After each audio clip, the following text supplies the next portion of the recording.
Here's your host, Jason Voorhees and Aaron Savage. Oh, yeah!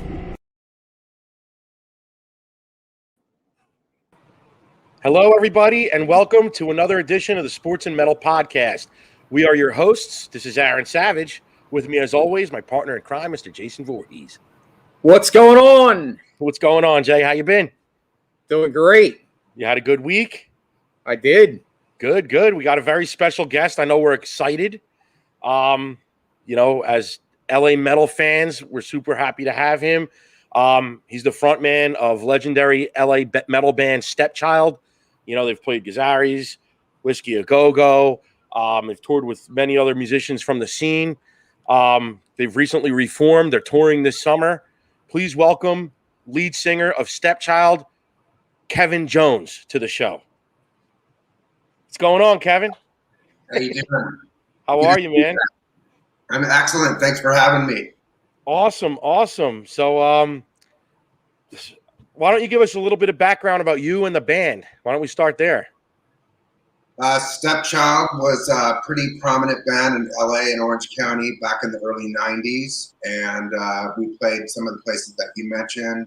We played the Sunset Strip a lot. We played, the Whiskey, the Roxy, Gazaris, which has been gone a long time. But back in the day, Gazaris was like the place. And I lived up in Hollywood. I grew up in Orange County, but I moved to Hollywood to try to make it in music. And so it was a trip, man. Back in the day, I was standing out in front of Gazaris and the Rainbow Bar and Grill was like my big place, which is right next to the Roxy. Yep. It was a trip because back in the day, I would be standing out there with flyers. Like people, like with social media, you don't do that many flyers now. Yeah. But back in the day, we were out there pretty much like, almost 7 days a week, man, just handing our flyers out for our gigs. And I was hanging out there with bands that prior to them getting signed, back in the day. And so it hurt a little bit, in all honesty. But I mean, I was super stoked for my bros that made it.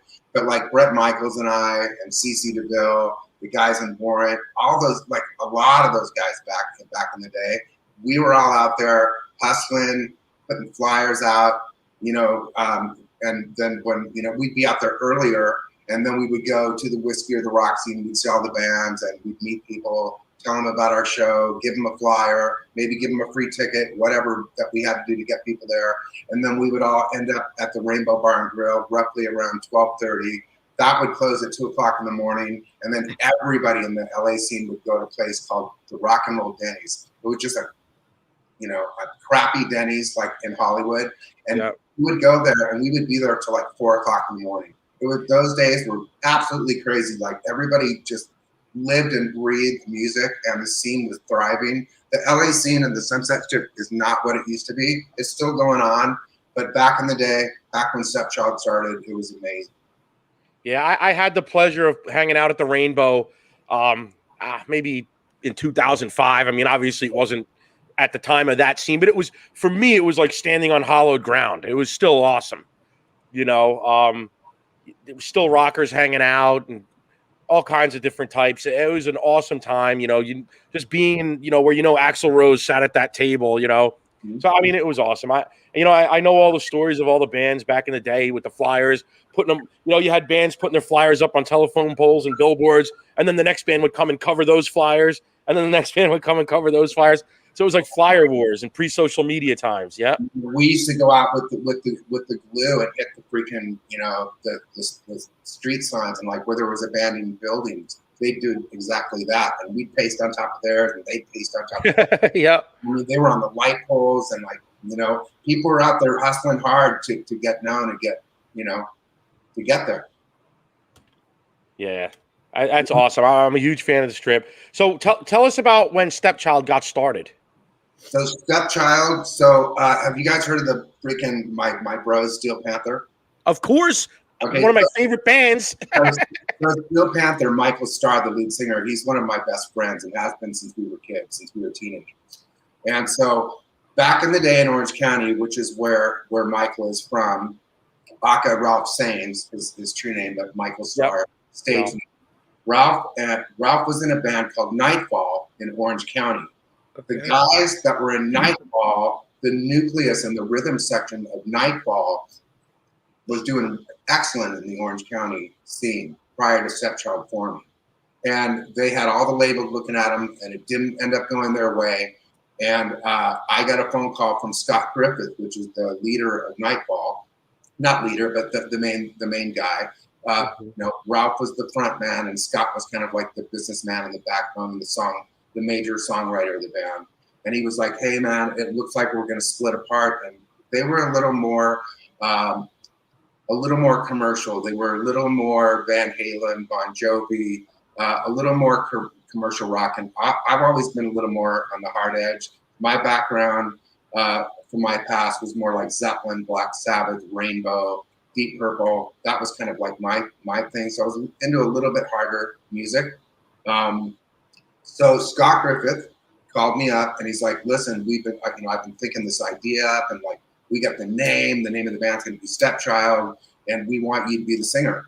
And so Nightfall split, and so Danny DeYoung, the bass player, Paul Wilson, the drummer, Scott Griffith, the guitar player, and I and another guy that ended up at the beginning was in it, and then we ended up going with somebody else. But that was the nucleus of Nightfall breaking up, Stepchild forming out of that band with a heavier sound, and we started writing and recording and doing shows, and that was in like 1990. Awesome. I don't want to get off subject, but since you brought Ralph Sands up, Michael Starr from Steel Panther, one of the famous cameos he had was in the movie Rockstar, where, yeah, me too, where he played one of the guys auditioning to replace the recently fired singer in the fictional band Steel Dragon in that movie. And obviously, everybody always talks about how that movie is loosely based off of Judas Priest and Rob Halford. That's exactly what, and it's a small world, and it was such a trip that my bro Ralph was in that movie, because the thing was that I was up for Judas Priest right after Stepchild had yeah, that's where I was going. Exactly where we were ready to go. Yeah, tell us about that. So the thing that was cool is that I beat out 1,000 people down to 6 people, and none of us 6 people. And this was like almost a 3-year process from where it started to where it ended. And they went through, a lot of people and a lot of packages, and et cetera, et cetera. And then it came down to 6 guys that were out of these 1,000 singers, right? And everybody, well-known singers, nobody named singers, that people didn't know. And then out of the 6 people down out of that 2.5, almost 3-year process, if you can believe that, almost 3 years, right? Yeah. Down to 6 people, none of us 6 auditioned. They found Tim Owens, and God bless him. He's actually a friend of mine now, which is another thing that we can talk about if you want tonight. But how many singers in the world have that high note and that Halford note? And you know what? I'll tell you something. I would have kicked ass, and I would have done a great job, and I feel confident that I would have done what I do, and I'm confident in myself. But I'll tell you something. Tim Owens, Ripper Owens, he just freaking slayed it, and God bless him for getting that gig. And so he ended up getting it. Mm-hmm. And so back to our story with the Rockstar movie and Mark Wahlberg and Ralph Saenz having a cameo in it, is that they went to Sony Pictures, went to Judas Priest, and they wanted to basically do a movie about the Ripper Owens story, and the band turned them down. So what they ended up doing is doing a mock band calling it Steel Dragon. They got Zakk Wylde, they got Jason Bonham, they got Jet Pilsner, they got a buddy of mine that I did a lot of work with that sang for Yngwie and Journey, Jeff Scott Soto, the vocalist for Yngwie Malmsteen, and many other people, that he wrote a bunch of the songs. And so they ended up saying, "Hey, if you don't want us to do the Judas Priest story, we'll just kind of do our own little thing." And so that movie was basically loosely based off of the Judas Priest auditions. That's so cool. It's so cool. I mean, what's that, Jay? Well, no, it's funny that we were going there and then you kind of just segued into it. For me, I mean, Judas Priest is one of my all-time favorite bands. And, honest to God, your voice is amazing. I mean, honest to God, like I agree. Yes, Tim Ripper Owens slayed it, but there's no doubt in my mind that if it would have been you, it would have been just as good, because honest to God, I went back. Obviously, every time we do these shows, I wasn't too familiar with Stepchild, so obviously I had to do some research and listening to some of your music. I was like blown away because I told Aaron I'm more of a hard edge guy type style too myself, and a lot of those songs, like when you try to compare and say, oh well, this sounds like that band, sometimes it could be somewhat misleading. Like your style was kind of really unique, Stepchild, honest to God, but it has like every element that I love, and I was just blown away. So, and to that point, I was going to say, I'm sorry, Greg. I mean, I'm sorry, Kevin. I didn't mean to interrupt you. What I was going to say is, Alone at Night in particular, I think you sound like a lot like Rob Halford in that track. Yeah. Rob was a huge influence of mine, and like a lot of the influences that I was influenced as a young guy.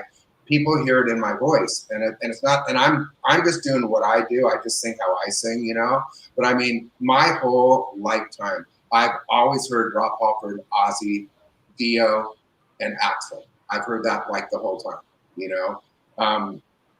One of the things that was amazing is that the guys in Judas Priest are the nicest people. I ended up getting to meet them after all this was all said and done. And one of the things that happened is that they didn't think that they could find anybody that could sing like Rob. And so during 3 packages, the first package went to Sony, then it gets into the band, blah, blah, blah, blah. And they had I don't know if you want to call her their manager or their assistant manager, but this super sweet lady named Jane Andrews, she was my communication. I wasn't like talking with the guys in the band. I was going through her. And so she called me. I was living in Newport Beach, California. This was in 90. So this all started around 93. Now it's almost 96. And she calls me up and she's like, and I didn't have, this was back in the day, okay? I was on a freaking landline, you guys. I wasn't on a freaking cell phone. I was on a normal landline. You know what? As God is my witness, I had roughly about $1,000 in phone bills calling England because I was so stoked that I was going to England and auditioning, and I learned all the songs and I was practicing for years. If you can imagine that 2-year process, I would go into a friend's studio that he owned, and I would go from CD to CD to CD. I had a mirror in front of me, and I would do the Rob Halford freaking moves. I was doing it for 2 years. I practiced those songs, right? So she calls me up, and she's like, Kevin, we want you to know we don't want you to get a swelled head, but out of all these singers, you're the front runner. So don't get a swelled head. But what we're going to do is we're going to take Rob's voice off of these tracks, and we're going to basically do a glorified karaoke. We have a huge sound stage, and we're going to have these people come and audition for the band. And because we're not looking for a Rob clone, and we're looking for somebody with their own voice, we want you to know that the band is really kind of favoring you right now. And so what we're going to do is we're going to go ahead and allow you to pick the songs that we're going to take Rob's tracks off of, and then all these guys are going to audition to, right? Yep. So I was so freaking excited. And I mean, I had like whatever it was, 40 or 50 songs, right? So I was able to pick the songs, Beyond the Realms of Death, Ripper, all these different songs that were my favorites to sing, right? And so those were the songs that they were actually auditioning for. And what happened is that when Rob Halford quit or left Judas Priest, he brought Scott Travis, the drummer, with him. Yes, he did in Fight. Yep. So when he did Fight and when he did Halford, he brought Scott Travis with him, right? Which is a great move because Scott kicks ass, right? So the story is, and the truth of the whole thing is, and I'm sorry for being so long-winded about it. I'm loving this. We love stories, man. Yeah. This is the whole true story, okay? What happened is that Scott Travis got called by Judas Priest, and they're like, listen, we're getting a new singer. KK and Glenn had already written the album, the new album. That's another thing why it was taking so long. They basically wanted to have the freaking music and the lyrics and everything like written, and then get whoever they were going to come in, find their dude, go in and lay the tracks, and they were going to come out with a new singer, right? Yep. So what happened is Scott Travis was contacted by somebody, I think 2 girls that were friends of Tim Owens. They said, listen, I know a guy that's in a band called British Steel, and this guy can sing just like Rob Halford. He's like, what? So they gave him like a videotape. This all happened the day before that he split to go back to lay the tracks for the drums for the new album and go back to Judas Priest, right? So he put this, and this is hopefully the truth. This is what I was told, okay? He brought this videotape, put it in his suitcase, didn't watch it, ended up back in England with Judas Priest, right? And he said, hey, I met these girls. They said this dude can like freaking rip Rob Halford like note for note. Here's the tape. I haven't watched it. I don't know what it is. And they put it on, and they heard Ripper hit those high notes and sing. And so they canceled out the rest of the audition. They flew him over there, and he got up and he started singing, in that sound stage. They had like a barn. I think it was like in Wales or whatever. Yep. And he got about halfway through the first song, and they just said, you want the gig? Like, they were just blown away. And so a little fun tidbit is I'm in a bunch of different bands, and one of the bands that I did a record with years ago called Distilled Spirit, I'm actually doing a new album with. Well, a couple songs that I did with Distilled Spirits with Dave Johann, which is a killer guitar player, heavy freaking ass guitar player, and the main writer and the main guy from Distilled Spirits, his brother Tom Johann reached out to Ripper Owens about 6 months ago as a birthday present for Dave and said, hey man, if I threw you some cash your way, would you do a couple of the Distilled Spirit songs? And Ripper said yes. Well, we just released a song that I wrote with Dave called The Void. And I don't know if you guys have heard it yet, but it's a song I did. I wrote. And Ripper Owens just tore it up. And he's actually, we're about to release Them Daggers Hurt, which is another Distilled song that I wrote. And that's coming out roughly about a month from now with Ripper singing on it. That friendship with them and him working with us put me in contact with Ripper. And I've actually talked with him through Messenger and messages back and forth. And now I'm friends with the guy that got that gig. That's an awesome story. I was just going to say, I was listening to, quite a few. I wasn't just listening to Stepchild. Right. And I heard the track Them Daggers from Rattleface. Now that's your other band. That was a cover of so we did a cover, and I wasn't really that much for it. And to be totally honest, I'm sorry, Rattleface, because I'm still in that band. But it was okay, but it didn't do the justice. The real version of Them Daggers is Distilled Spirits. Okay. Yeah, it's funny. We're backing up a little bit here. It's funny. We're like 6 degrees of separation with Steel Panther. We talked about Ralph, and then we talked about Fight. And let's not forget, Russ Parrish was in Fight, and he's now Satchel. And he's a brilliant guitar player. Amazing guitar player. Nicest guys in the world, Oh, absolutely. They're one of the most talented, if not the most talented band that's out there right now, and they're a spoof. But their songs are amazing, better than anybody else's. I mean, they're that good. They're that great of a band. They're great musicians. I talked with Michael. I like to call him Michael Starr because I like to honor how he's known in press. Sure. I knew him as Ralph, but I don't. He's Michael Starr to me now, and I'm so proud of him. And he's so humble. And I talked to him literally. He called me from on tour. I talked to him probably at least once a week, once every 2 weeks. We talk. Him and I are maybe going to be writing. We've been talking about writing some music together and working together, just on a little side thing, just for fun. And all those guys, you guys may know this, but prior to the pandemic, Steel Panther let us be their support band and open for them in front of their sold-out crowd at the House of Blues in Anaheim. I did know that. Yep. 3,300 people, and I got to play on that stage in front of their crowd because of them. That's amazing. Times for me. Well, that's amazing. One of our commenters here put a comment, Alone at Night masterpiece. I got to 100% agree, because that was the song that stood out. Like, all the songs are great, but Alone at Night, honest to God, like, I saw a little bit of everything. Not only did I see Rob Halford, I also saw a little bit of Bruce Dickinson in there, which the slower parts going into the chorus is definitely like some Bruce Dickinson and some Maiden. So, like I said, you guys, everything that you play, I love, because that's right up my alley. And Aaron will tell you. I mean, I was like, I was stoked when I heard it. I kept commenting to Aaron. Aaron's like, I'm trying to get ready for the show, and I kept bothering him. But I mean, I couldn't help myself because it's just like I said, this material is amazing. Well, but something that I noticed, and this was a little bit different.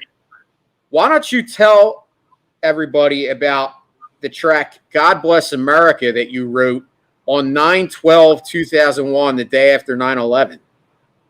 So we started recording it on 9/12. I wrote it on 9/11.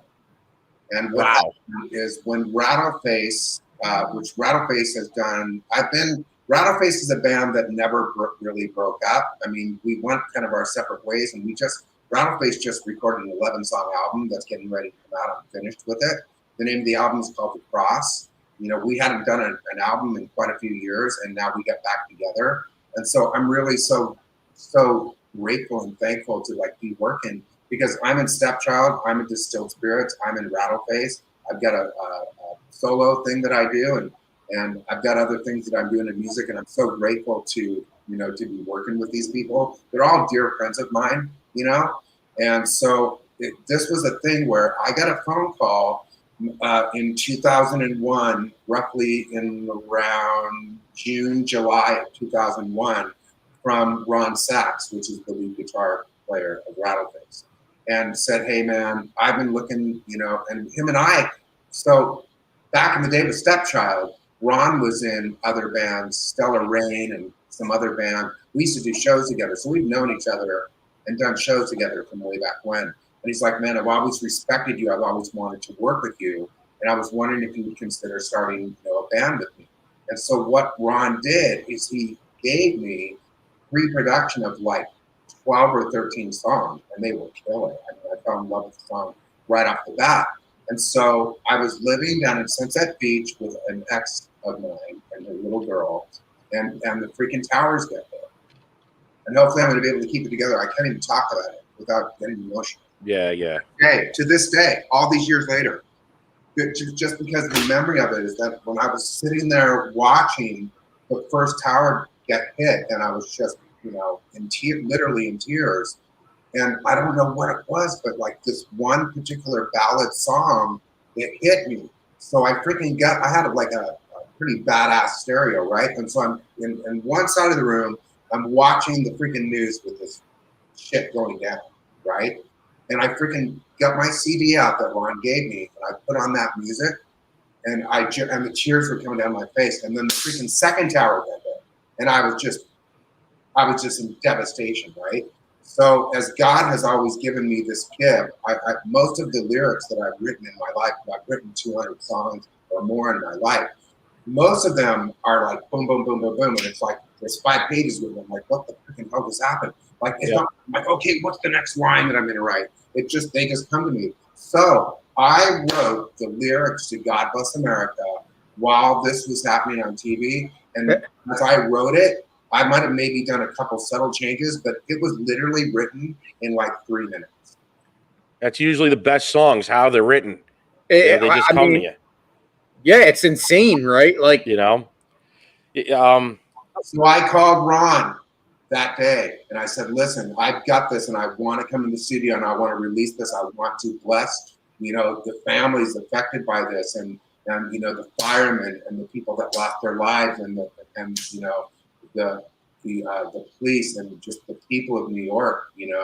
My heart was just bleeding. I was so emotional over it, and so I went in and laid the vocals the next day. Started working on the pre-production of that song, and then as we were doing that, Ron had the studio in his house, and he called me about a week later. And he's like, Kevin, he goes, "There's something." He goes, "This is so freaking weird, dude." He goes, "I don't know if I'm losing my mind or what, but when I got home from work tonight, I keep hearing freaking bagpipes, and we wanted to do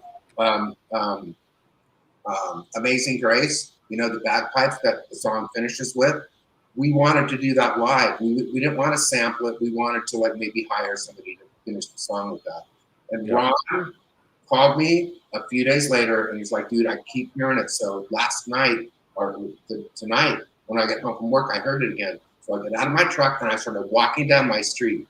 We got about 20 houses away, from his house, and he heard somebody doing live bagpipes in their house and knocked on the door and said, listen, this is what's going on. Would you come and play on our record? So the bagpipes at the end of God Bless America Rattleface are real bagpipes that have just gone away. That's enough to give you goosebumps. And For that real. song, God Bless America, out of all the songs that I've done, I started playing music when I was 12 years old. That song has been heard by more people in more countries on more radio stations, touched more lives. I got letters from firemen, from from police workers, from people that lost their mom or dad, and so probably I think it's safe to say it's the most important song to me that I ever wrote. Awesome. I have to ask. You say that's the most important song you've ever written. I'm just curious. What would you say was the biggest gig you've ever played? Or the gig that means the most to you, or the most memorable gig you've ever played. I mean, you came up in an era that was so decadent, Yeah. I mean, we played the Costa Mesa Fairground, and we had Jack Russell from Great White, who's a dear friend of ours, come and sing with us, and that was a really special gig. And so I apologize because as you guys can tell, I'm kind of long-winded, and I apologize if my answers are too long. I'm just myself. I don't like sugarcoat it. I just talk. That's what we want. No reason to apologize. For me, they're like, dude, would you get to the point? It takes a minute to say something. I love these stories. We got a lot of people watching right now, and they're all your fans, so they want to hear this. Then this is the most important thing, because the interview that you guys asked me to do was surrounded around Stepchild. And so this is another thing, and it's hard. It's still hard for me to talk about. But the leader of Stepchild was Scott Griffith, and Nightfall got together, and they had Ralph, and they were killer. Nightfall should have got signed. Stepchild should have got signed too. Yeah. Nightfall should have got signed. Okay. And during that transformation, where there was a lot of bands that were freaking great, like Nightfall with Ralphie singing with Scott, that's when Nirvana and Pearl Jam and Soundgarden, and I love those bands, and I have nothing against them. I love that music. Okay. But the problem is that when the Seattle grunge hit, the freaking LA bands that were more on the commercial side, the Queensryche or the straightforward rock or the Bon Jovis or whatever, not to pigeonhole it, but just in all honesty, I mean, if you were not like a Seattle type band with like the Drop D and the grunge, they were passing. Like Nightfall had freaking Warner Brothers. They had Interscope Records, and we had the same thing as Stepchild. Okay, we had people looking at us, and I mean, a lot of musicians have stories where it's like, yeah, that's every musician's story. We almost made it. We almost got signed. It's like, yeah, probably it's bullshit, right? But I have to tell you, Nightfall almost got signed, and Stepchild almost got signed. And so the sad part of the story is that in '93, we were so frustrated that we didn't get signed that Stepchild broke up. And many, many years later, and Scott Griffith and I went to high school together, okay? And we had been in a band called Mysticy, when we were kids. And Danny DeYoung, the bass player, him and I were in a band together when we were 13 years old called Oasis. And the people that were in Stepchild, I just had an ad pop up on my stupid. It just took you guys out. Don't worry, we can't see it. I know, it's bugging me though. Okay. I got a phone call from Scott Griffith after Stepchild had broken up in '93. And it was roughly around 2005. And he has a daughter named Casey, and she was just a teenager then, maybe 14 years old. And he said, hey man, I kind of want to talk to you about something. Can we get together? And I was living down at the beach. And so Scott came and met with my girlfriend at the time and her daughter, and Scott and his daughter Casey, and we had like a fire pit, and we had a barbecue right on the ocean in Huntington Beach. And Scott said, I've really been thinking hard about putting Stepchild back together. But I've got an opportunity with my company. They want to double my salary, get me a company car. They want to pay to move me and Casey to go out to Rhode Island. And I think that the smartest thing that I could do for my daughter, which is the number one thing, is to go to Rhode Island. And so he goes, if I don't go to Rhode Island, I want to get Stepchild going back, get back with you and get Stepchild going again. But I think that I'm probably going to try this and go do this. And I'm going to talk to Casey's mom about her and I both going to Rhode Island. And so he ended up taking the job. And prior to us ending that night, him and I were sitting in the fire pit. And, I've known the guy since I was 16 years old. One of my best friends, one of the best guitar players. All those killer guitar riffs that you hear in Stepchild, that's Scott Griffith, the chordsmith. He came up with a chord that, like, when people, listen to Stepchild, they're like, you know what, that doesn't sound like it's that complicated. When people come in and try to learn the guitar parts, even me, and I'm a pretty decent guitar player, he created chords that were just, those songs are not as easy to play. It's like Queensryche. Yeah. He had extra fingers. So Scott told me at the end of the night, he said, listen, Kevin, I kind of consider you the godfather to Casey. If anything ever happens to me, and I get freaking chills saying this to you, if anything ever was to happen to me, you promise to take care of Casey. And so I said, of course, bro. I love you guys. Of course I would. And so sure enough, he took the job. He moved to Rhode Island, moved his whole life there. Him and Casey moved there. And Great White was coming into town to do a show at the Station nightclub in Rhode Island. And Jack Russell and him talked. He's like, dude, I'll wheel you backstage passes, get you all set up. And so Scott went to go see our friends in Great White play. And he lost his life in that fire. So. Yeah, it's a tough moment. Oh, man, sorry, guys. Nah, it's a tough moment. It was a tragedy.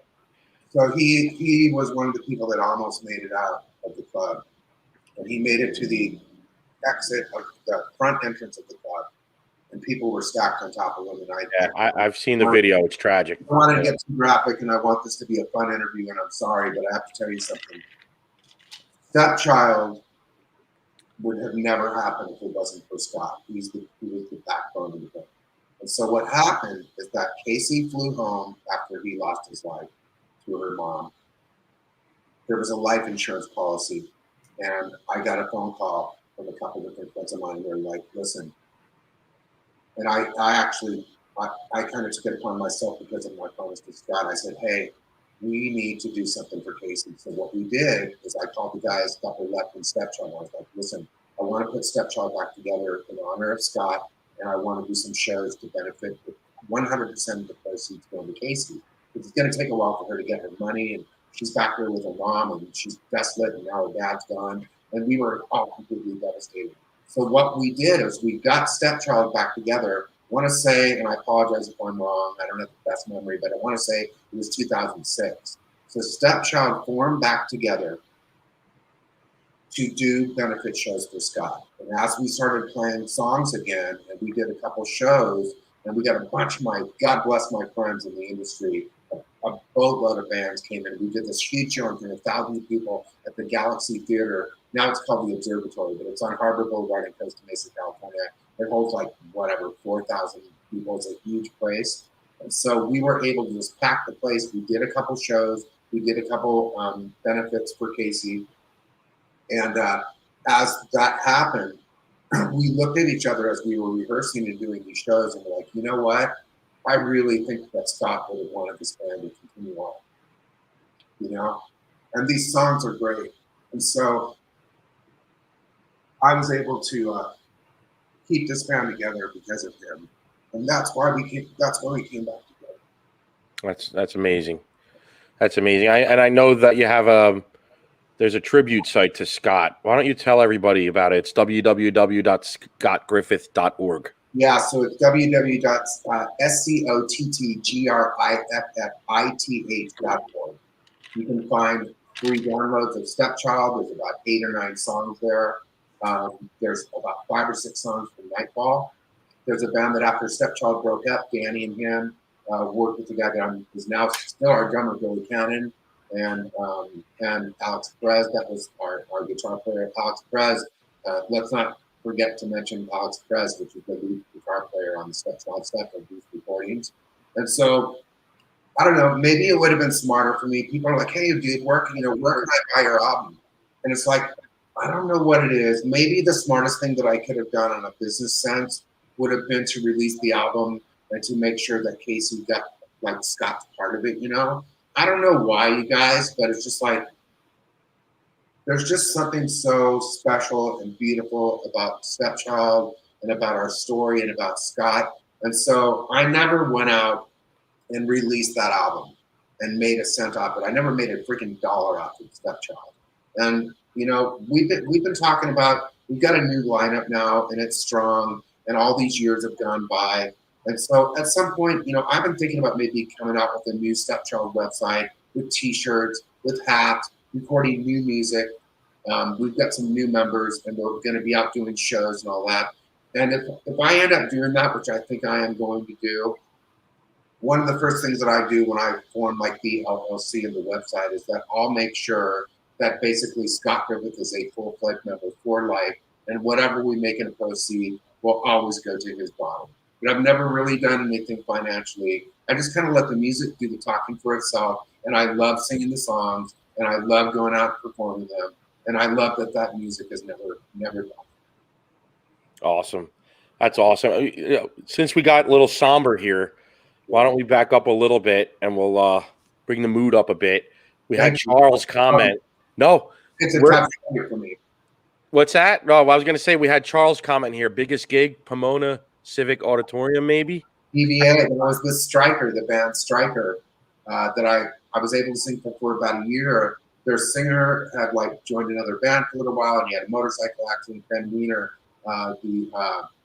Ben Weiner, the lead vocalist of Stryker, and then Tris Mahaffey, the guitar player from Stryker, is one of my best friends. I think he's actually, that might have been him that said that, because I think he's listening in.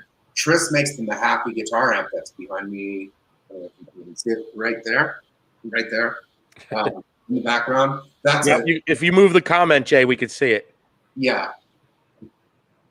Take the comment out. So Tris Mahaffey and I were in a band with bass player Danny DeYoung of Stepchild. We were in a band called Oasis together. Obviously, they're the big band Oasis that came out all these years later. But we had a band called Oasis when we were 13 years old. Danny DeYoung ended up being the bass player at Stepchild. Tris Mahaffey started Stryker back in the 80s, and they're still together and thriving and doing great and recording and releasing new music and doing shows. I just did a show with them, and they're like family to me, right? And so Tris makes an amp called Mahaffey. It's Mahaffay, MahaffeyAmp.com. He makes a bunch of different amps, and they kick ass, and people like Pete Townsend, David Gilmour, Jackson Brown, Peter Frampton, the lead guitar player, I can't think of his name, for Metallica. What's his name? Oh, Kirk Hammett. Yeah, he's using it. And Dave McKetty from Y&T. And like, if you go to Mahaffey.com, MahaffeyAmp.com, you can check out these amps, and they're freaking phenomenal. And that's awesome. The layout. Awesome. So why don't we switch gears a little bit? This is a podcast called Sports and Metal. Okay. Now, I don't know if we might not have shown enough LA sports in the intro for you, but I have to ask, are you a sports fan, Kevin? So when I was a kid, I wanted to be a professional baseball player.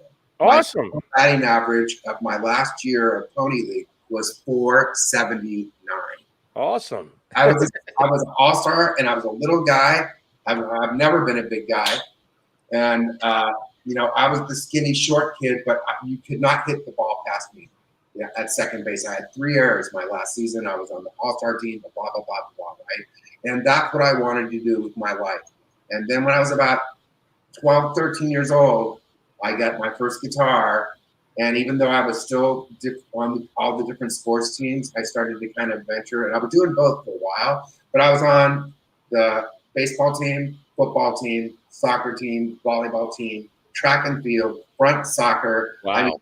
And so it was kind of a trip because, like, I started, God knows, this is probably my worst thing I ever did, but I started smoking cigarettes when I was like 13 years old, right? Yeah. So everybody was in their little groups when we were kids back in the day, right? So I was friends with the loadies. I was friends with the cigarette smokers. I was friends with the jocks. I was a sponsored semi-professional skateboarder, I was all into the beach and surfing and boogie boarding and body surfing and skimboarding and all that. And so, and plus I was a musician.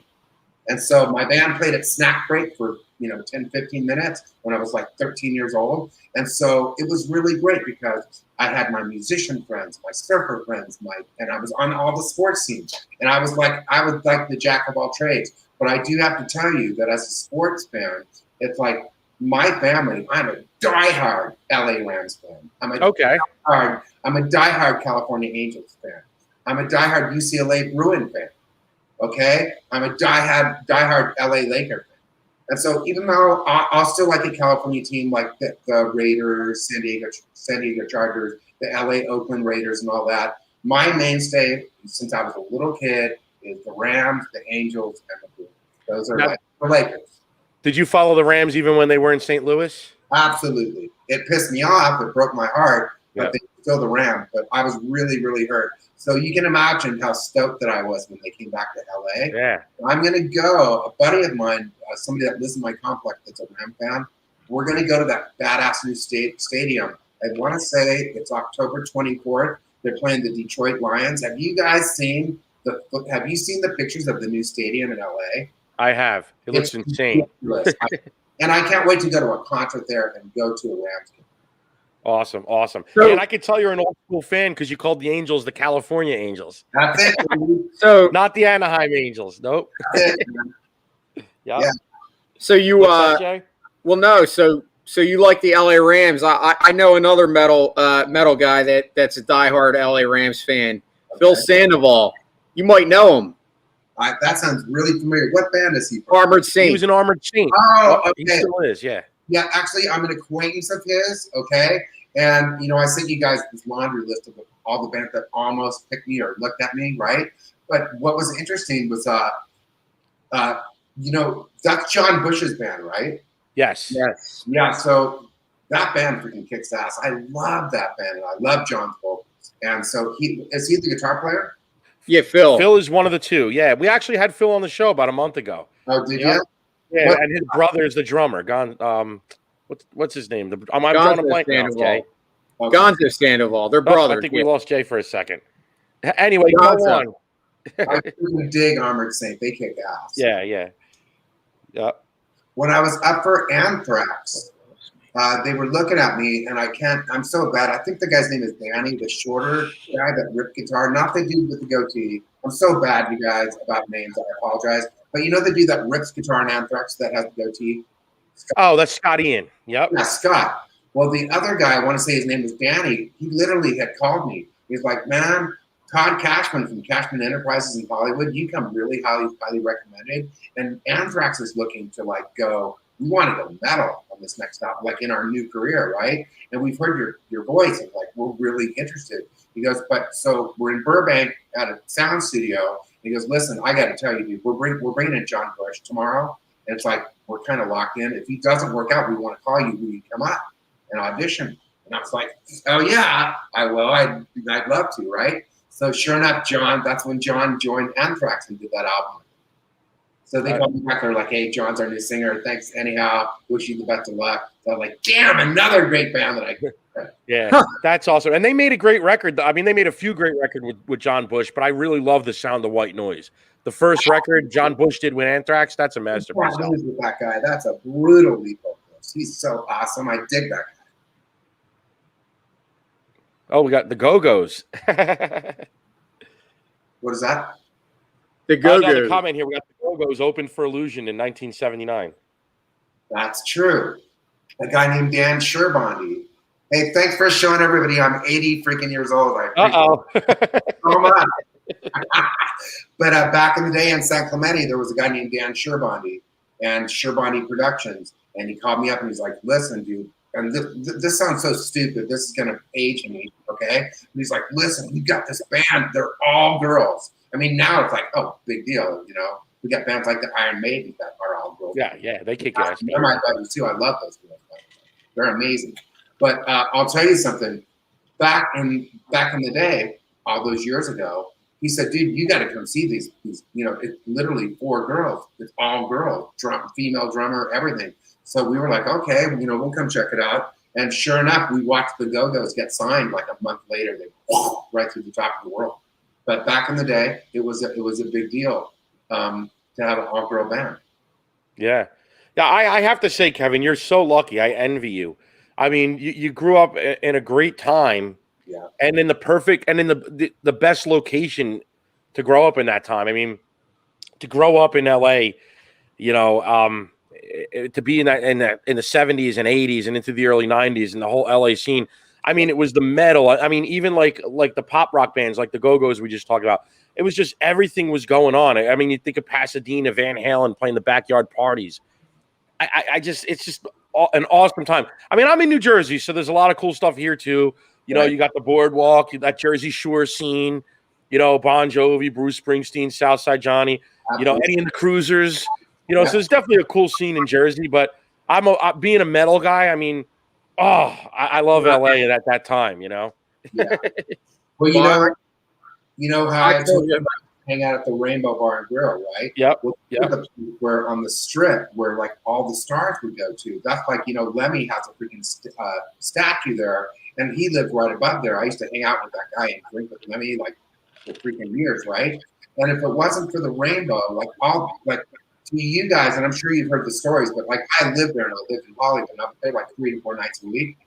I mean, I can tell you stories for hours about the Rainbow. Like, but one time I walked in, and a girl that worked there, that was my buddy, that was a waitress. She knew I grew up singing Ozzy. When I was in Illusion back when I was a kid, we did like 13 or 14 either Sabbath, like we did like 10 Sabbath songs. I grew up singing Ozzy, right? And then he had just did Diary of a Madman, so I was doing like Over the Mountain and a couple of his other solo stuff, right? So I walk in and she's like, Kevin, Ozzy's here. Do you want to meet him? And I was like, yeah. So she brings me up, and I was introduced to Ozzy, and it was like a Friday or a Thursday night in summertime, roughly around 7 o'clock.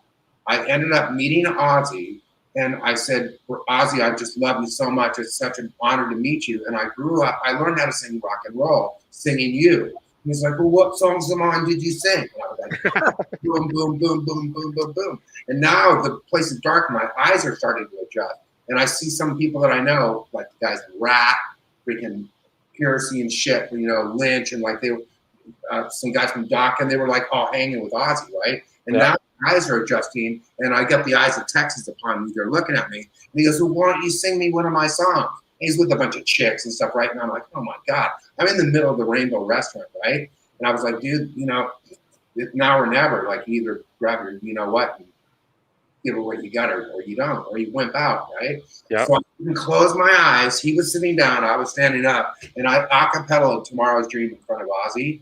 He got up and he threw his arms around me. He had like a tear in his eye, and I could tell that he was a little on the tipsy side. I could tell. Of course. Imagine that, right? Yeah. He goes, that was great, man. You sing me better than me. Sit down. I'm going to buy you a drink. And he says to the girl, he goes, Sheila or whatever, bring me the bottle. So they sit down, a big bottle of Johnny Walker Black. That's fucking awesome. We left the Rainbow at 5:30 the next morning. It closes at 2 a.m. That's awesome. Ozzy for, I didn't even know how, for like 9 hours. And that is an awesome story. And we were bros when I walked out of there. That's an awesome story. And I don't know if you knew this, you probably did. But speaking of the Rainbow and Ozzy, did you know, I'm pretty sure it was at the Rainbow where Dana Strum, who was later in the Vinnie Vincent Invasion and then Slaughter, introduced Randy Rhoads to Sharon, I think, or something along those lines. I know that Dana Strum is the one who got Randy Rhoads the Ozzy gig. Really? I might be a little off on the details. I probably am. But I know that it was Dana Strum, of all people, that got Randy Rhoads the Ozzy gig. And I'm pretty sure it was something going on in the Rainbow. Somebody met somebody there. Isn't that a cool story? Yeah. What's that? That's where I met Paul Stanley. That's where I met Ozzy. That's where I met Jimmy Page, and on, and Rock, and Eddie, and, you know, and name after name after name after name. And just like, you would just go to the Rainbow, and their food was killer. Their scampi, their pizza, their pizza was bomb. Their scampi was bomb. Salah's bomb. Mario, God rest his soul, the owner, those people, they were so sweet to us, right? Sometimes when I would be there, I would be sitting there eating my dinner, and Stepchild would come blaring through the stereo. I'd be like, God, they were so sweet and so kind to us, right? And like, what I wanted to share with you is that people would go to the Rainbow and you'd be sitting there eating dinner, and you're like, I wonder who is going to freaking walk in here tonight. And on any given night, you know, like one night I was sitting there and 2 bodyguards came in. They kind of looked around, they waved them in, and here comes Jimmy freaking Page. He's right behind me. I was like, Yeah, that's amazing. I got to meet Jimmy Page. I mean, And that's what I'm talking about. Just growing up in the time that you did in the place that you did is just like, I'm jealous. I was just going to ask, I'm kind of curious. So, you know, during your childhood, did you ever see Motley Crue at one of those venues? So we played a show prior to Stepchild. I was in a band called Alias Smith and Jones, and we did a show with King's X. And we were at Soundcheck at the Marquee Club in Westminster, California, that was like our home in Orange County. That was the place. It used to be called Joshua's Parlor. It morphed into the Marquee Club. It's not around anymore. The Marquee Club was the birthplace of Stepchild and so many other bands. So prior to Stepchild, I was in a band called ASJ, Alias Smith and Jones, and we opened for King's X. And I was at Soundcheck, and I look over, and there's Vince Neil. And I'm like, freaking okay, right? So I've always been outgoing, right? And I walk up and I go, Vince, what's up, man? And he goes, you know what, man? He goes, that was badass what you just did. And I go, and I had just Soundcheck, okay? And he goes, you know what, man? He goes, what's your name, man? I go, Kevin. And he goes, Kevin what? I go, Kevin Jones. He goes, you know what? I give up all my fame and fortune to be able to sing like you just sang, man. He goes, that was amazing. I was like, wow. Excuse me. I was like, whoa. You know, I couldn't believe that he said that, right? And then I guess he was friends with the guys in King's X. And then we ended up after the Soundchecks were over, we ended up in the parking lot, but the show wasn't going to be for hours. It would turn of the day, right? And I just stood there with Vince and with Doug and like the guys in the band and my guys, and we just hung out. And Vince was like the nicest, most kindest, humble, down-to-earth guy. And I was able to open for him in Stepchild about 2 years back, and with his solo thing that he does. But, you know, the metal family and the rock and roll family, people don't realize that it's a closer knit family than people realize. That we're all like one big family, and we're all bros. There's not that many musicians out there, because I know most of them, that have the major ego problems that are dicks to other musicians, that aren't humble and cool to people. Most of the most talented people, you know, like the Ozzy Osbourne, the Jimmy Pages, you know, these different people that I've dropped names in this interview, even like Rick Rowan that the Juice Group. These are like the most humble, nicest, kindest people that you can ever meet. And the guys in Iron Maiden, I get to party with one night. Nico, Bruce, Steve Harris, Dave Murray, all those guys, Adrian, okay? Those guys in Iron Maiden, those guys are the nicest people you could ever meet. They're like your bros the first night you meet them. Most of the people that are rock stars are totally cool, down-to-earth people that are just bros. Yeah, and that's always great to hear. And you know, you think of like one particular band, Guns N' Roses. You know, Axl always had the diva reputation. I don't know if you've hung out with Axl much. I hung with him and it wasn't good. What's that? I like the top trash though. But I was in Hollywood and I was at like one of those magazine stands, and I think it was like after the club, you know, and I was standing there and I like said hi to him, and he just looked at me like, I don't even talk to me. But you know, I don't like the trash talk, but you know, I was up for Slash and Snakepit. I came pretty close 2 different times. I didn't get the gig. When Scott left Velvet Revolver, Matt Sorum, the drummer of Velvet Revolver, Guns N' Roses, yep, now Billy Gibbons, and countless other bands, him and I played in jazz band together when we were kids at Michigan High School. I knew Matt Sorum was going to be a rock star. Like everyone knew that he was. And that guy was like 14 years old. He just slayed it. He was just unbelievable, right? So I was so stoked to see my bro go from the Cult, and then they toured with Guns N' Roses, and he made growth with those guys, and then Adler was a mess. and they offered Matt the gig, and the rest is history. Yeah, I hate to jump in on this. But you may have just hit the one person that is not nice in music. Because Axl. Yeah, exactly. With Axl. You mean Axl? Yeah, that's what I mean. He might be the epitome of the opposite of what you were talking about. Like how most guys are in the community are bros. Yeah. He's kind of an ass. I think that he went through a lot of stuff in his I think not only did he go through a lot of stuff in his childhood, but in his relationships, and I think that he had some issues. And the thing is that I don't really have the right to judge really anybody, because the thing is that I tried to make it in the music industry and I didn't pull it off. I mean, I wouldn't change. I mean, I wouldn't change taken away. I would always be the guitar player and the singer and the songwriter. I wouldn't change it for anything. And, you know, some of my friends are like, dude, maybe if you would have made it, maybe you wouldn't be with us anymore because your partying would have gone out of control or whatever. But the thing is that I always try to have a heart for everybody in the music industry. Just like some asshole yesterday was putting down Eddie Van Halen on Facebook, you know, saying he was a dick and he was mean to people. And you know the guy doesn't know people. And I met Eddie a couple times. I wasn't his best friend, but you know, he was a good guy. But my point is this with us talking about like people and their attitudes, right? The thing is that when you work your ass off to make it in the music industry and then you make it and you tour and you go through the rigmarole of like tour, you know, city after city after city. And it's like there is a big difference from strapping a guitar on night after night to getting up there and being a lead singer. And for Axl Rose to do what he has done and have the voice that he has, and I'll tell you something, man, that album that Axl Rose did of Chinese Democracy, do you guys know that album? Masterpiece. His freaking vocals are absolutely ridiculous. Ridiculous. Well, I mean, dude, there's not that many people that can sing like Axl Rose. And you know, anybody that has anything to say about him as a singer, they need to go listen to that album. They can kiss my ass, bro. That guy's freaking insane. Kevin, did you know there was actually a scientific experiment where they determined that Axl Rose has the greatest vocal range of all time? He's actually hit the lowest recorded note and the highest recorded note in the history of recorded music. Wow. I'd have to look up where I read it, but it's true. And I am going to have to rebut on Jay now. Like you started a war. Axl's my idol. No, yeah, I think the reason I brought it up is Axl has this reputation as a very aloof guy. Yeah. You know, blah, blah, blah. And that wasn't really where I was going to say he's an ass or a dick.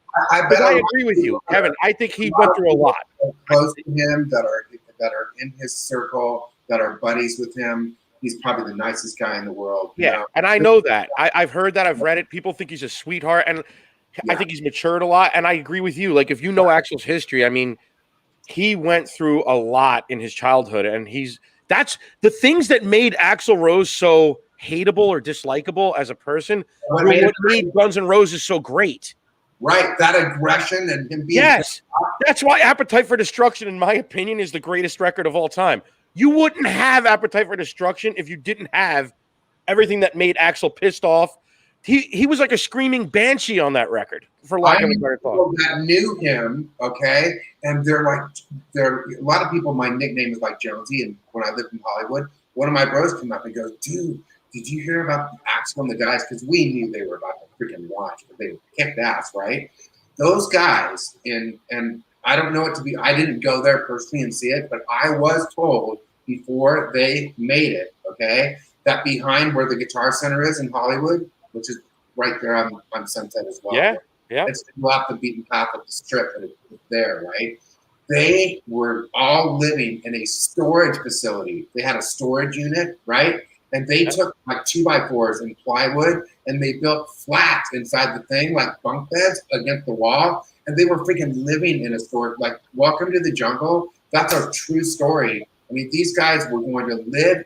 They were going to either die or they were going to make it. Yeah, you're nailing it. You're nailing it. That record is like my Bible. I mean, everything I learned about life that I didn't learn in school, I learned listening to Appetite for Destruction.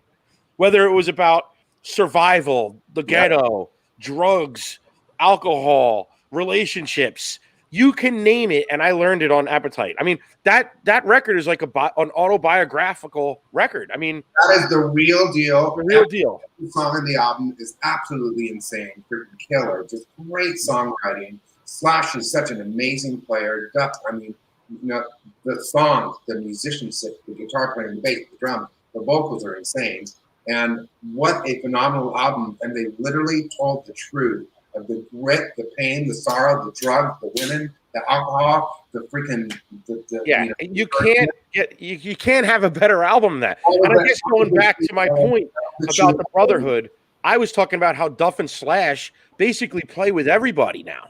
Yeah. I mean, you think of it seems like they're like the two of the hardest working guys in show business. Absolutely. You everywhere you turn, I mean, you see Duff collaborate. Duff was playing bass on Ozzy's latest record. I mean, Slash, everywhere you turn. I mean, these guys are collaborating. Slash. Yeah, they're collaborating with everybody. So that's that brotherhood. I was kind of going there originally when I brought it up because everybody thinks Axl's this really aloof, antisocial guy, and he may well be. But then you look at the rest of the guys in the band, even Steven Adler. For all his problems, he seems like the nicest guy in the world. I've never had the pleasure of meeting him, but he really seems like a genuine sweetheart. Even when you look back at that Appetite era stuff, Steven was back there smiling, playing those drums. He was just happy to be there, I'm so proud of that band. I mean, that they're still around and they're still doing it. And, when people, when people have the audacity to freaking just keep going and not give up, and whether we get a little fat in our stomach or our hair is starting to go back a little bit, but not as pretty as we used to be, you can tell the people that really, truly love music because it's not about the money anymore. Like, look at all these people that have nothing but boatloads of money.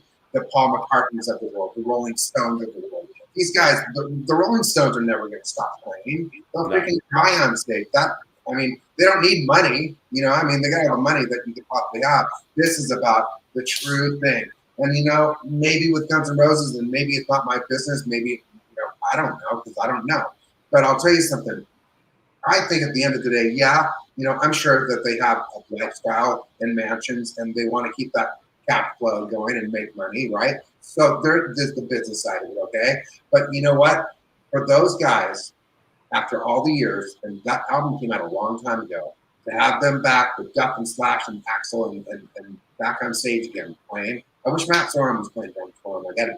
I love Matt. He's one of my best friends, not one of my best friends, but I wish he was. He's been one of my best friends since we were kids and stuff. We don't talk that much, but we talk on Instagram and Facebook. And I just love him. He's a brother to me. I respect him. He's playing with Billy Gibbons. He's got the Kings of Chaos with all those different guys. Oh yeah, I love Kings of Chaos. Yeah, with Vampires, playing with like Billy Gibbons. He's playing with Joe Perry, and he's an amazing musician and a guitar player and a singer and a writer. And him and his wife Ace, I believe, are about to have a baby. So God bless them. Oh, congrats! What I was going to say is that Guns N' Roses, to go up on stage and to play in front of all those thousands of people and play those freaking killer songs is just a beautiful thing. To see these bands just keep going, keep pounding, keep playing. Because I'll tell you something as a singer, it's not easy to be on tour and have to sing night after night after night. Because if you get up the next day after you kicked ass for 3 hours the night before, and you're like, you know what? My voice kind of freaking hurts. I'm kind of burnt, and my voice freaking feels like shit. And I think I'm kind of hoarse, and I really don't think I can go in front of 5,000 people again tonight. Since I did it last night, I really don't want to do this show. Guess what, man? Your ass is on the stage. You got to do it. And the people don't care if you sang the night before. They want to see you get up and freaking deliver for them, just as good as you did the night before. Singing is not as easy as people think that it is. Agreed. And Guns is doing 3.5 hour shows. They're doing 3.5 hour shows. Yeah. They're playing almost everything you could think of under the sun. They're playing, and Axl's hitting notes that are out of the stratosphere. Yeah. Speaking of Matt, he is a sweetheart. I've had the pleasure of meeting Matt. I actually hung out with Velvet Revolver when he was there. A buddy of mine, Mike, he was doing Matt's website for a while. Okay. So I had pleasure, and it's funny, like after not talking to him for a number of years, I was with Jason. We were at the Metallica gig in Philly a couple years back when Hardwired just came out. Okay. We were at Lincoln Financial Field in Philadelphia Eagles Stadium, and Jay went up front. I went down to get a beer, and I go out into like the the breezeway, whatever. Yeah. Who do I bump into at the show, just blending in with everybody like a fan? Matt Sorum. Nice. If you go on the Sports and Metal Facebook, you can see a picture of me and Matt hanging out at Nice. that show. Yeah. Cool. It's the sweetest guy, and he was just hanging out with everybody. At one In time, Philly. he was in the biggest band in the world, Yes. playing every stadium in the world, Argentina, Rock in Rio. Oh, and here God. His drum solo at Rock in Rio was he is in fucking insane. And here he is at the Metallica gig buying Coors Lights, hanging out with Joe Schmo and nobody recognized him. He had his In sunglasses Philly. on. It was awesome. In Philly. In Philly, yep. Out of all the musicians in my lifetime, okay, I went to high school with this guy, okay? He does, he's part of like a lot of different nonprofits, okay? He helps to get the kids to have music classes, fighting for that and get them instruments. And he's done so many different things for so many different causes, right? And if you guys can imagine having a bro from high school that when you played music with, we used to jam and we'd sneak off. We'd even sneak into the jazz room before the class, and like the teacher would come in, and Matt and I we'd be crashing like "Whole Lot of Love" by Zeppelin with distortion. This is a jazz class, right? And the teacher would come in and look at us like he wanted to kill us, like with a red face, right? And so if you can imagine having a bro like Matt, and then seeing him get you know what he did, man? When he graduated from high school, he had like a Rambler wagon, and he packed his shit up on his drums and his clothing, all right? And he moved to LA, and he's like, I am freaking gonna go make it in music. And he played with E.G. Daily, the girlfriend from who's the freaking comedian guy? I'm drawing a blank. No, the skinny guy that rode the bank, Pee Wee Herman. Oh, Pee Wee Herman, of course. Duh. It was the singer E.G. Matt like went out with her and was in her band, and then he just started doing session work and playing with Stevie Salas, if you know who that is. Stevie Salas, everybody, and he would just take every gig and do session work and do gigs and play in any bands. He played like a lot of stuff. I've heard, and I need to ask him this someday, that I think that there's a lot of albums that are recorded that say some other dude's name on it, and he was back there doing session work. And then I saw him get the Cult gig. Then I saw him do Guns N' Roses, and on and on and on and on. So to have somebody that you're that close to play, drums for Billy Gibbons and play with, the best in the world, and to tour the world with Guns N' Roses, it's just been the most exciting thing to witness and watch happen. Is to have somebody that you love and you respect and that your bro make it. Yeah. And speaking of that, he's got a book coming out. I wasn't planning on plugging it, but since we're doing it, I will. It's called Double Talk and Jive. Yeah. Check it out. Matt Sorum's book is coming out, Double Talk and Jive. I know it's available for pre-order now. By the way, that's a fucking great Guns N' Roses song. Yeah, man. Double Talk and Jive, get the money, motherfucker, because I got no his solo album where he's singing and playing guitar that he did at his studio. He's got a pretty decent voice, a pretty badass. He does. Yep. He's super talented, and he's just grown and grown and grown and grown and grown. And God bless him. And he's about to be a dad if he isn't already. I think it's getting close at the time. And so God bless Matt Sorum, man. If you're out there, bro, proud of you. Absolutely. Anyway, we're just about out of time, Kevin. Why don't you tell everybody what to look for with Stepchild moving forward, and where everybody could check you out before we go? Well, if you go to ReverbNation.com, Stepchild, STEPCHILD, the number 6. There was another band back in somebody that went in and did it, so I had to use that. But if you go to ReverbNation.com/Stepchild6, you can find all our songs for free. If you go to YouTube and you punch in Kevin Jones Rocks, KEVINJONES ROCKS, Rocks, ROCKS, in YouTube, you can find all my different bands that I'm in: Rattleface, Distilled Spirits, my solo stuff. Stepchild is about 46 songs there, and that's Kevin Jones Rocks at YouTube. If you go to ReverbNation.com, Distilled Spirits, you can hear my work with Distilled Spirits and the other singers, and that band is about to do I'm actually going in July, what is it? I think it's July 24th. I'm going to the studio here to start laying track for that album. And then Rattleface is RATTLEFACE.com. If you go to rattleface.com, there's like 5 albums worth of material. You can listen to all of it for free. You don't have to buy any of this stuff. You can just go listen to it. And Rattleface has got a new album, 11 songs. That's not there yet, but that's going to be coming out. And I guess that's basically about it. Awesome, man. Kevin, it was awesome having you on the show. We Thank really you. appreciate it. Yeah, and listen, if you ever want to come on again, just let us know because it's been awesome. It's been great. Thank you for having me very much. I appreciate it. You got it, man. So everybody, thanks for checking out Sports and Metal. You guys, man. Thank you, Kevin. Everybody, rock on. Rock on. Peace out. Peace out, brothers. Rock and roll forever. Rock on. And that's our show. Tune in next time for more Sports and Metal with Jason Voorhees and Aaron Savage. Woo, yeah! Got something to say? Hit us up at sportsandmetal0423 at yahoo.com or on Twitter at sportsandmetal.